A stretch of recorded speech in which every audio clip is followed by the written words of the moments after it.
Hey everyone, PTL here. I'm about to do an unboxing of a Sunblesa headlamp. They call it the Sunblesa H11 Headtorch. So I received a notice from Gavin of Sunblesa. Their website is sunblesa.com. I'll put that down in the description. But Gavin was kind enough to send me a package with two of the Sunblesa headlamps. Let's open it up and see what we got. Show you one of them.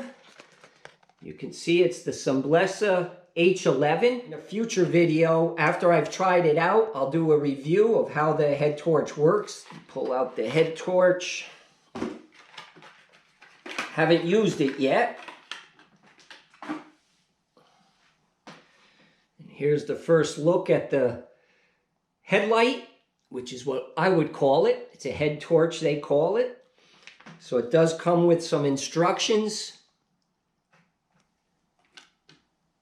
Here's the cable. Has a adjustable angle.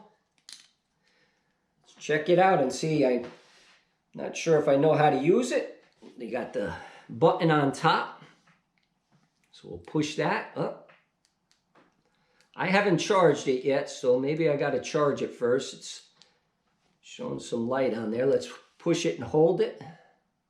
All right, so on the bottom, looks like there's a tab on the bottom here. That's where your charging cable plugs into.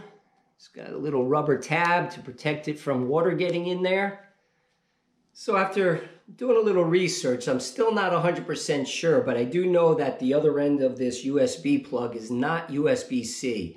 I believe it's a micro B. Can't find it in the instructions or on the box. So obviously this is the one that comes with the light, so it should work fine. If you have to replace it, you just bring the old one with you. All right, so I just went and got my battery bank, my RAV Power battery bank.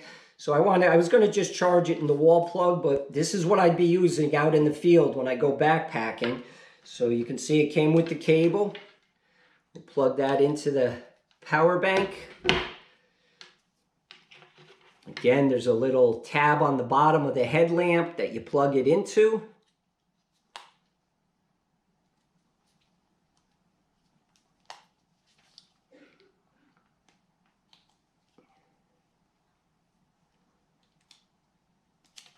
Plug that in, and you can see it's blinking on top, so I'm assuming that must be charging.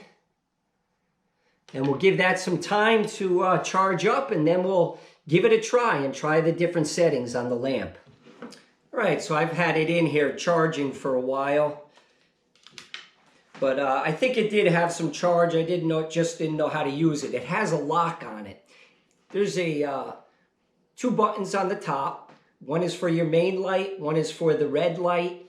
And if you hold both of those buttons down, I believe for 3 seconds, the light comes on. That means now it's in lock mode because I had unlocked it. So if I try to turn it on, it won't turn on accidentally in your pack because you locked it. So that's a nice feature. If you hold them both down for 3 seconds again, the light flashes and it's unlocked and the light now comes on. Okay, after looking at all the modes, they're listed on the back. So if you use the main button, you have 5 modes on the main button. The white light has a max, a high, a middle, a low, and a strobe. And there's different ways of getting those on, doing the fast clicking, 1.5 clicking, holding it down longer. And on the alternate button, you have 5 modes. And so you'll have a white light, I believe it's white, high, and low, or low and high. Then you have a red light, and then you have a SOS and a strobe. All right, now that I've had time to play around with it, look at the instructions, I'll go through the settings that I just read. So for the white button, the main button, which is on the left, if I click it fast, you get low, medium, and high. To get the max lumens, which is very high lumens, it'll heat the flashlight up. And so it'll only stay on for 30 seconds. If you leave the max on more than 30 seconds, it's going to drop down to the highlight. And I've tested it, it does do that. But to get to the max, you leave it on, you got to hold the button down for 1.5 seconds. For me, that's 1/1000, 2/1000. And there's the max. And again, that'll shut down to high in 30 seconds. And then to get the strobe, just hold it down, and after 3 seconds, the strobe will come on. You can see the strobe came on. Now, with each of those settings, it's going to run through them if you click them fast. So, low, medium, high. But if whatever light was the last one that was on, if it's on for more than 3 seconds, that's the one it's going to come back to. So if I have it on high, and I leave it on more than 3 seconds, when I click the button, it'll go off. When I click it back on, it automatically goes to the last one I was on. It's got to be on for more than 3 seconds, and it'll go back to that one. So again, back to high, off. If I do it quick, it's going to low, then medium. If I leave it medium for more than 3 seconds, I hit it again, it's going to go off, and then the next time it'll come to medium. All right, so now I'm going to go through and do the right button. I also call it the red button because that's where the red light is. There is another version of this light that has an additional green light. This one has 2 whites on the right, low and a high red. So again, if you push it fast, you get low white, and high red. Again, the same principle. If you leave it on for more than 3 seconds on any one of those lights, after 3 seconds, if you hit the button again, it'll go off. The next time it comes on, it'll go to that last light that was on for more than 3 seconds. Now, if I hold it down on the right button for more than 3 seconds, the strobe is going to start. It starts with the SOS. It comes on for 3 short, 3 long, 3 short reds, and keeps repeating, and that's the SOS signal. If you hit it again after getting to SOS, just really quick, it automatically goes to a strobe red. So if I hold it for more than 3, that SOS will immediately kick in, but if I hit it again real fast, the strobe kicks in, and then one more time and it shuts off. So there's your 5 settings on the right button. There is one additional thing that can happen on the right button. If you hold it down for 1.5 seconds on the right button, the battery indicator will come on. So if I go 1/1000, 2/1000 and let it go, you can see the green light on the top. The green solid light on the top is telling me that the battery is 50 to 100% full. If it's solid red, it's telling me that the battery is 10% to 50% full.